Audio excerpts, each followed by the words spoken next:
मैं ही तो पृथ्वी कहती हूँ और अपनी दुर्बलता के कारण, अपनी दुर्बलता के कारण संसार छोड़ कर जाती हूँ, अपनी दुर्बलता के कारण संसार छोड़ कर जाती हूँ। मैं गाय नहीं हूँ पृथ्वी पति, मैं गाय नहीं हूँ पृथ्वी पति, मैं ही तो गाय कहाई हूँ, मैं गाय नहीं हूँ पृथ्वी पति। मैं गाय नहीं हूँ, मैं पृथ्वी हूँ। पृथ्वी हो बोले हाँ। पृथ्वी का ये हाल, तुम कौन हो?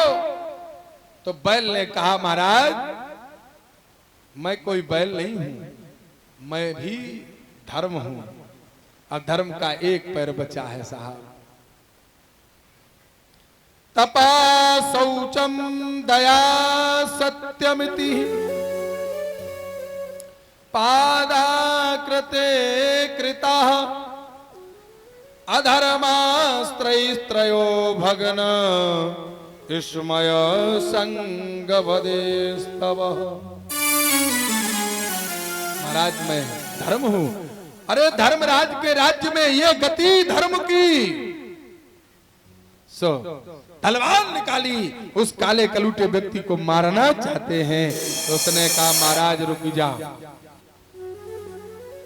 रुक जाओ, मेरा परिचय तो पूछो, मैं कौन हूं। शरणागति हो गया।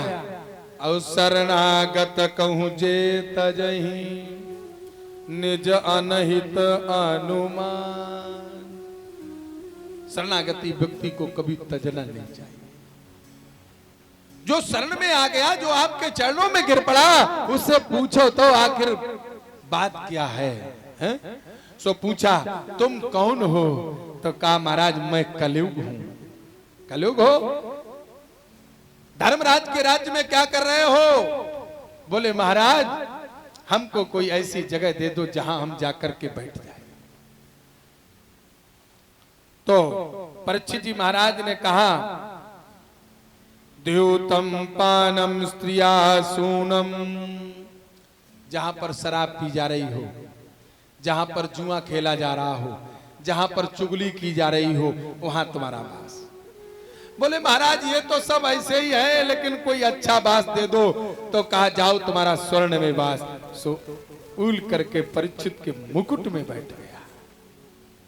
ए भाई सोने में है कलयुग का वास होता है, सोने में कलयुग का वास होता है, लेकिन ईमानदारी से, गाड़ी कमाई से, खून पसीने की कमाई से कमाया हुआ धन, उससे सोना बनवाया, उसमें कलयुग नहीं होता है।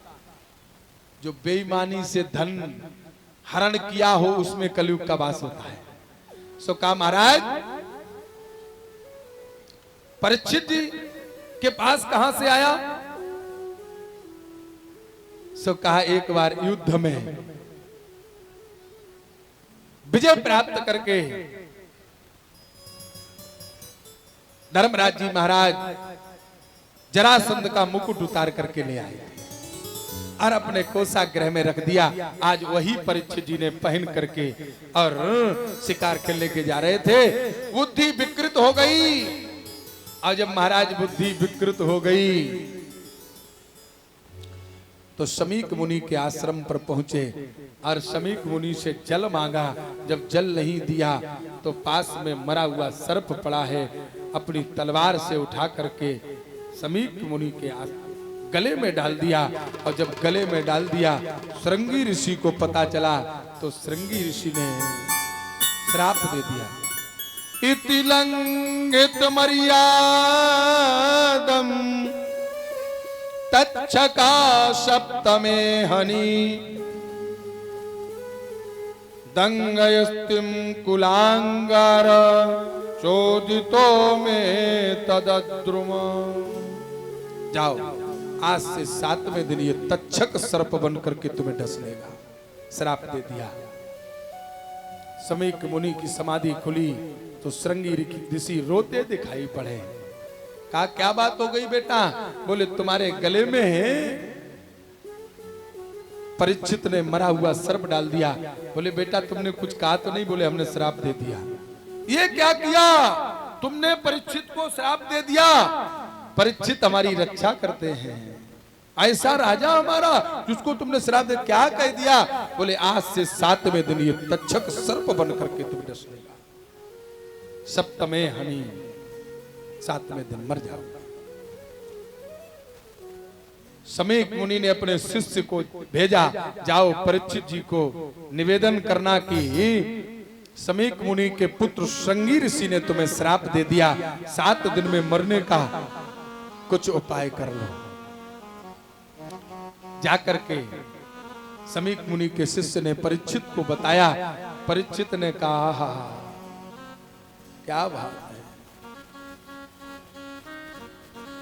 अपने पुत्र को जनमेजय को राजगद्दी पर अभिषिक्त किया, सभी पुत्रों को बुलाया और अपना दुख दर्द सुनाया और गंगा के किनारे चल दिए।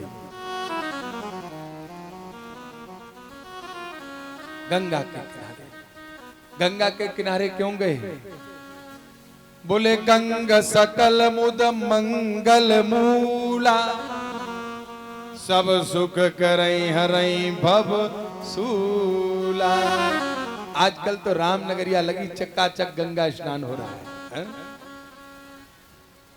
गंगा गंगा गंगे ती गंगे, ऐसी गंगा है हमारे पापों को ताप को नष्ट कर देती है, हमारे धन की वृद्धि, हमारे तन की वृद्धि करती है मां गंगा। अरे गंगा के किनारे पर चल दिए, जहां पर चमन गौतम इत्यादि ऋषि मुनि विराजमान हैं। परीक्षित को देखा, लेकिन देख करके भी कोई उपाय नहीं बता पा रहा है। सुखदेव भगवान को पता चला। बोलिए सुखदेव भगवान की जय। चल दिए सुखदेव भगवान, जा रहे हैं। हरि की कथा सुनाने वाले, ताली बजाना सब। हरि की कथा सुनाने वाले, प्रभु की कथा सुनाने वाले, तुमको लाखों प्रणाम, तुमको लाखों प्रणाम। हरि की कथा सुनाने वाले, प्रभु की कथा सुनाने वाले, तुमको लाखों प्रणाम, तुमको लाखों प्रणाम। हरि की कथा